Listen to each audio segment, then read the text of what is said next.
I really don't know my father 100%. He was a drunk person. I never spoke with him like a normal conversations. It was hard. I was like the diamond of the family. And he knew it. He knew it that I will be a football player. Existe um custo que nenhuma fatura registra, a dor da distância. E ninguém pagou uma conta emocional tão alta quanto a família de Cristiano Ronaldo. Aos 12 anos, o Sporting ofereceu uma vaga para Cristiano na sua academia em Lisboa, mas a capital ficava do outro lado do oceano, e enviar um menino de 12 anos sozinho significava abrir mão de vê-lo crescer. Para Lisboa, uma cidade diferente, a capital. Lembro-me, ao sair de casa, os meus irmãos a chorar, a minha mãe, mesmo o próprio pai estava mais sensível nesse dia, mas que sabiam que era uma oportunidade que eu queria na vida. Nos primeiros meses, o pequeno Cristiano chorava todas as noites no alojamento. Ele ligava para a mãe, implorava para voltar, e com o coração partido, Dona Dolores engoliu o choro e disse a frase mais dura que ele já ouviu em sua vida: "Você não vai voltar, engula o choro, porque essa é sua única chance, e a única chance da nossa família." E a aposta deu certo. Ele conquistou o mundo e acumulou fortunas. Hoje, Cristiano é, sem dúvidas, um dos jogadores mais bem pagos e reconhecidos da história. Ele mudou o esporte para sempre, mas o futebol cobrou seu preço mais cruel. Em 2000, seu pai faleceu sem ver o filho erguer suas bolas de ouro para ele e se tornar um bilionário. They don't see nothing. They don't see to receive awards, to see what I... He never saw how great you No. became. No. Anos depois, ao ver um vídeo de seu pai orgulhoso, o atleta mais forte do mundo desabou em lágrimas como uma criança. Cristiano tem um império mais valioso do esporte, mas nem todos os seus bilhões compram 5 minutos de volta com seu pai, o homem que o apoiou e transformou no jogador e na máquina que ele é hoje. Antes mesmo de driblar o mundo, ele viu o próprio pai chorar por não ter nada para comer em casa. Pediu, pai, eu quero comer.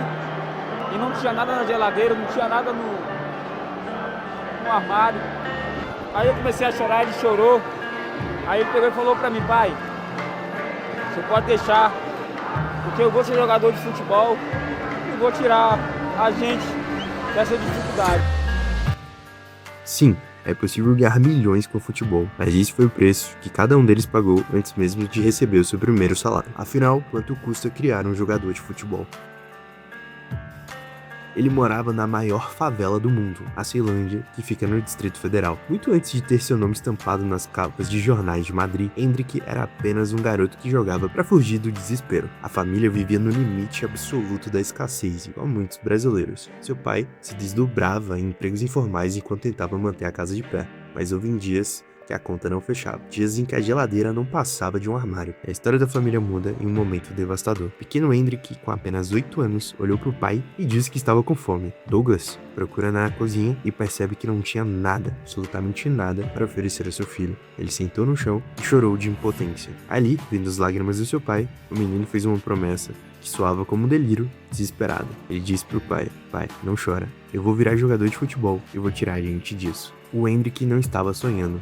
Ali, o menino fez uma promessa ousada a seus pais. Hendrik não estava apenas sonhando, ele já jogava futebol em Brasília e começava a chamar a atenção de clubes grandes. O próprio São Paulo chegou a demonstrar interesse, queria levar o garoto para sua base. O problema era que a família não tinha condições de simplesmente abandonar Brasília e começar uma nova vida em São Paulo. Douglas, seu pai, chegou a pedir ao clube uma solução para que pudesse acompanhar o filho com moradia para a família ou uma oportunidade de trabalho. Porém, essa proposta não avançou, até que seus gols em um torneio infantil chamaram a atenção do Palmeiras. O garoto foi convidado para fazer teste em São Paulo e foi aprovado. Só que agora havia uma decisão muito maior pela frente: mudar a vida inteira da família por causa de um sonho de um garoto. A aposta foi cega, mas seu pai largou tudo em Brasília e foi para São Paulo acompanhar o seu filho. Para conseguir se manter, aceitou um emprego como funcionário de limpeza do próprio Palmeiras. Pela primeira vez, as coisas começaram a mudar. Hendrik passou a ter estrutura para treinar, alimentação e a oportunidade de se desenvolver dentro de um dos maiores clubes do país. Mas o dinheiro de verdade ainda estava longe de vir. Hendrik ainda era apenas uma promessa, só que dentro de campo ele foi subindo pelas categorias de base, enfrentando jogadores mais velhos e chamando cada vez mais atenção. E aos poucos, os clubes começaram a perceber que aquele garoto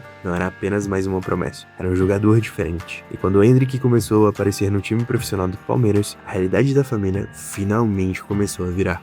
O garoto que um dia havia perguntado pro pai o que eles iriam comer, agora estava sendo disputado pelos maiores clubes da Europa. Então chegou o momento que transformou aquela aposta em dinheiro de verdade. O Real Madrid apareceu. E sim, o Real Madrid pagou dezenas de milhões de euros por Endrick. A conta bancária da família mudou para sempre, mas nenhuma quantia em dinheiro no mundo consegue pagar da memória o dia em que o pai não teve o que dar de comer para o próprio filho. O preço para criar Endrick não foi medido em mensalidade de escolinha, foi medido na fome engolida em silêncio e na dignidade que o pai entregou para que o filho não precisasse passar pelo mesmo. E se a história de Endrick foi paga com fome do pai, a criação de Lionel Messi exigiu outra moeda, a medicina. Em Rosário, qualquer um via que o pequeno Leonel era um gênio, mas aos 10 anos ele foi diagnosticado com uma deficiência severa de hormônio. Esse hormônio do crescimento impedia que ele passasse dos 1,40 m de altura, o que destruiria qualquer chance de futebol profissional. O problema? O tratamento custava $900 por mês, numa época em que o dólar era valorizado. Para uma família de classe média baixa na Argentina, em crise, isso era uma fortuna inalcançável.